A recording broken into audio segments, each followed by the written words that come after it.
Hey everybody, this is Dongo Bomber, and welcome back to our video walkthrough of The Legend of Zelda Twilight Princess.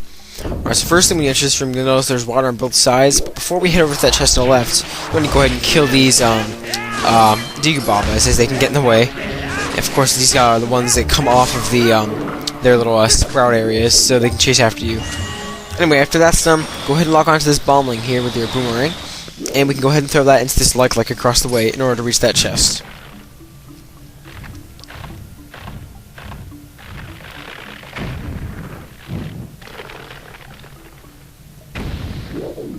Okay, so once he's exploded, that'll allow you to go across and open this up, and we can grab ourselves a small key. And of course, this will be used to get in that little cross room we were in earlier, where in the very end of the last video, where we missed the locked door. Well, we'll be going back there with that. Anyway, now you want to go ahead and lock onto him, but instead of catching him again, lock onto the stone. It's a lot easier, and it explodes it right away. I'm not sure if you can even throw it up there and explode it in time. Probably you can't throw that high. I've never really tried, but that's the easiest way to do it right there. Okay, so now once we're up here, you'll notice there's another stone back there. We'll go ahead and kill these enemies first, so they don't get in the way. The boomerang is very useful, as you can see. You can use it to grab those guys down from the ceiling, or just to stun enemies in general. Yeah, very useful item, and I'll be keeping it on for quite a while. Y is my preferred button for the boomerang, but it doesn't really matter. You can put it on X or Y, no big deal. Okay, so instead of going ahead and targeting that bombling and then targeting the rock up here, like we did for the previous rock, we actually want to catch him and then throw him over, because he'd smack the wall and explode there before he got into this little opening, if you try to target that rock there. So yeah, just grab this one and catch it. It kind of confuses me sometimes. I forget, you have to catch it and end up targeting the rock, and it's like, hey, it exploded, so I have to. It's just a little waste of time. Something it'd be nice to remember. Some rupees in here, no big deal. But let's go ahead and head out. That's the last monkey we can get in this area. So yeah, we'll go ahead and head back to that cross room before this.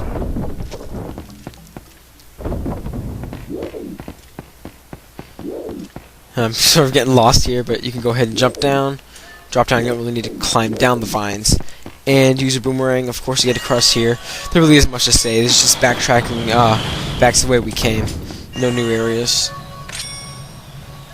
Here, you can target two, like I just there, for a bit more of efficiency, instead of waiting to get the next one, then targeting it and throwing the boomerang, then waiting to get the next one, and so on. It's easier just to do it twice at once. Okay, so now we're back here, and we can finally head to that room on the right, with the box door, and since we just grab that key. I'm actually not sure if you ever need to hold more than one key in this game. Like, I know in Ocarina of Time, you can hold more than one key, but in this, there's no counter for keys. There's no, like, 0, 0. It's just a picture of a key above the rupees on the right.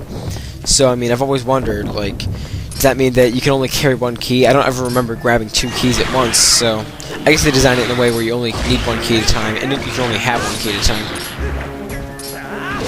Okay, so here we'll have more of these little worm things that hold the tiles up. As you can see, the boomerang is a huge help with these guys. They're still a little annoying to kill since they can bounce around like that, and really it's better sometimes just to ignore them. But I like to clear out enemies anyway, just because they get my nerves occasionally. Okay then, so we can just head around here and drop down, and what do you know, there's another Skulltula, I guess.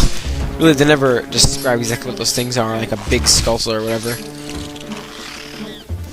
Okay, so even though we had to drop down here, we're just gonna have to immediately climb back up. Kind of funny, but oh well.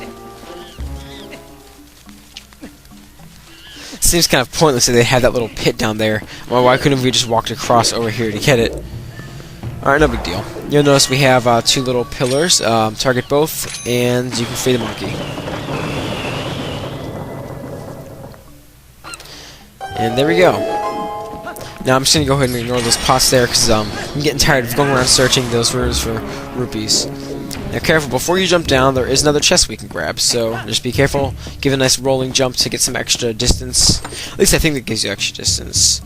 And then we get a red rupee. 20 rupees, not bad. As you can see, we are almost at 200 rupees, and our max is 300, so we've done pretty well in cleaning out this dungeon.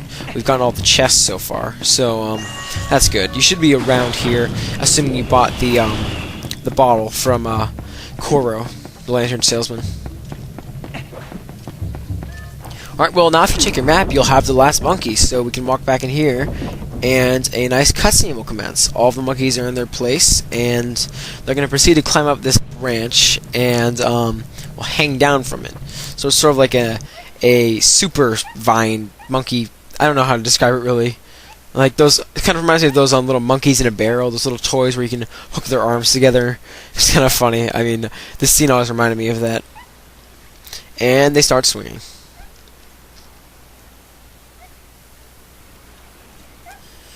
Alright, now this can be a bit harder to time. You just want to make sure you jump right when they reach their peak, otherwise you'll miss it. And let go, right up there. And, well, here we are at the boss door. But I'm going to have to see you guys next time in this walkthrough when we beat the boss and finish this dungeon. This is the Jungle Bomber signing out. Have a good day.